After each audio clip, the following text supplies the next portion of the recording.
Hey there, and welcome to this explainer. Today we're diving into something that pretty much every single family deals with at some point. I mean, if you're a parent to a kid anywhere between, say, ages 1 and 14, you've definitely seen those moments of intense social hesitation. Maybe it was your toddler literally using your legs as a human shield at the grocery store, right? Or maybe it's a preteen who's absolutely terrified of walking into a new classroom. Our goal today is to really understand that journey of childhood fear. We're going to give you a super reassuring developmental map of exactly what is going on inside your child's brain. So it's the ultimate question, isn't it? Is your child's fear of strangers just a phase, or is it something more? And listen, it is completely valid to be worried when your kid seems unusually distressed by new people. But in this explainer, we're going to map out the whole developmental journey. We'll go from that totally normal infant wariness all the way up to teenage social anxiety. By the time we wrap up, you'll know exactly what to look for, when to actually worry, and most importantly, how to help them through it. All right, let's jump right into part 1, a normal developmental milestone. To really get a grip on social fear, we've got to start right at the very beginning. Because early fear of strangers, it's actually a sign of healthy brain development. Stranger anxiety is this incredible milestone that usually pops up right around 8 to 12 months of age. What's happening is your infant is finally developing the cognitive capacity to tell familiar faces apart from unfamiliar ones.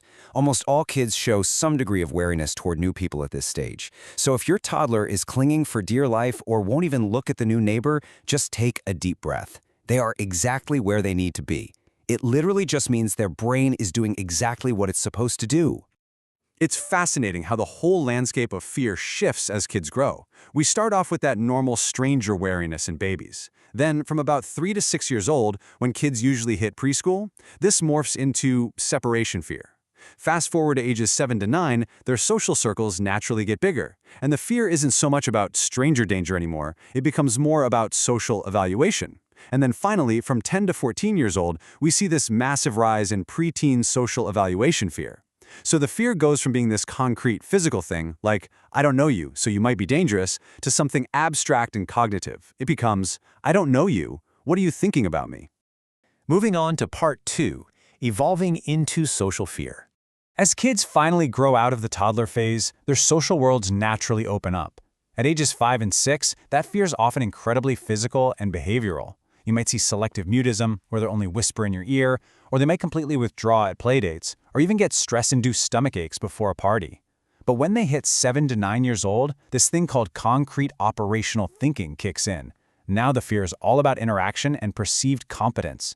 They might be terrified to order their own food at a restaurant, or too scared to ask a substitute teacher for help, constantly worrying they're going to say the wrong thing. They're developing a real awareness of how other people perceive them. They're moving away from just needing you there for physical safety. And that leads us to part 3, the preteen evaluation stage. Okay, this is a major turning point. Because it turns out, this huge surge in social fear during the preteen years, it is absolutely a normal reflection of healthy cognitive development. Kids around 10 to 12 develop what psychologists call formal operational thinking. And what that means is, suddenly, they have the brain power to actually imagine what other people might be thinking about them. And, of course, the moment they can imagine it, they immediately start to worry about it. Their peers suddenly become everything to them. The fear of judgment, or looking foolish, or being rejected, it completely takes over. But there is a powerful defense mechanism here, and it comes down to just this single number, 1. During those super stressful life transitions, like moving from primary to secondary school, having just one reliable close friend is a massive protective factor against anxiety. Research actually shows that a kid's social support doesn't need to be this huge group to be effective. Literally just a single peer connection can meaningfully buffer against the stress and keep that completely normal social evaluation fear from spiraling out of control. Which brings us to part 4, spotting social anxiety disorder. So what happens when that normal fear really does start to spiral? Well, we need a clear boundary to know when it's time to actually get professional help. On one side, we have normative shyness. This is that classic slow-to-warm-up temperament. Kids just need time to get used to new people, but eventually they jump in, they function well, and they have fun. But on the flip side, we have social anxiety disorder, and this is characterized by persistent avoidance, really severe distress that drags on for months, and significant impairment in their day-to-day life. If your child's fear of being judged is so intense that it's deeply disrupting their ability to just go to school or make friends or, just participate in life, then we're officially crossing the threshold into a disorder. Let's talk solutions in part 5, treatments that actually work. Listen, if you do find yourself on the disorder side of that threshold, I want you to feel a sense of defiant optimism. Seriously, the data on treating childhood anxiety is incredibly strong. You are an active agent in helping your child conquer this, and we have evidence-based treatments that genuinely work. Take social effectiveness therapy for children, or SETC, for example. It boasts a massive 67% success rate, where children no longer even met the diagnostic criteria for social phobia afterward. That is, 2/3 of kids effectively cured of the disorder through a treatment that simply combines social skills training with graduated exposure. I mean, that alone should give any parent immense hope. The real gold standard driving these kinds of results is cognitive behavioral therapy, or CBT. And I just love how this is structured for kids.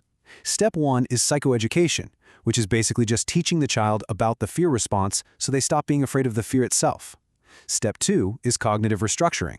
For the younger kids, this is actually gamified as detective thinking. They become detectives looking for evidence against their catastrophic thoughts, like everyone is going to laugh at me. And then step 3 is gradual exposure. These are structured little brave missions where they systematically confront the things they're afraid of. It teaches them firsthand that their anxiety will naturally drop on its own over time. And there's this massive clinical finding published in the Journal of Child Psychology and Psychiatry that you have to know about. For social anxiety disorder, children do equivalently well in individual therapy, group therapy, and guided parent-led CBT formats. Let that sink in. It is incredibly reassuring. It basically means you can choose the format that best fits your family's crazy schedule, your budget, your life, and you can still get absolutely incredible results for your kid. Let's wrap up with part 6, practical strategies for parents. So, beyond formal therapy, what can you actually do right now at home? Let's kick off with the do's of the parent playbook. First up, respect the warm-up period. Some kids just literally need more time to acclimate to a room, and that's okay. Second, prepare your children in advance. Tell them exactly who they're going to meet and what to expect. No surprises. Third, model warm social behavior yourself. Let them see you confidently and happily interacting with strangers. And finally, arrange graduated social experiences. Please don't throw them into a chaotic, massive birthday party right off the bat. Start small, maybe a one-on-one play date. The whole goal here is safely scaffolding these social encounters, supporting them without letting them just completely avoid the discomfort. Okay, now for the don'ts. First, try really hard to avoid labeling your child as shy. Saying something like, "Oh, she's my shy one," to a stranger can accidentally become a self-fulfilling identity for them. Second, do not force immediate interaction. Saying, "Go give that nice man a huge hug right now," is only going to skyrocket their distress. Third, don't habitually answer for them. If you order their food for them every single time, you're robbing them of the chance to practice, and you're subtly signaling that you don't think they're competent enough to do it. And lastly, never ever punish social avoidance. They are already experiencing intense social fear. Throwing the fear of parental disapproval on top of that is just going to make everything worse. As we wrap up this explainer, I want to leave you with a bit of a provocative question. How can you model social courage for your child today? Whether it's just striking up a quick conversation with a cashier, or maybe sitting down and talking openly about a time you felt nervous socially and how you pushed through it, your actions are their ultimate blueprint. You have the power to guide them right out of that fear and into lifelong social confidence. Thank you so much for joining me today, and I really hope this helps you navigate your child's developmental journey with a bit more clarity and a whole lot more optimism.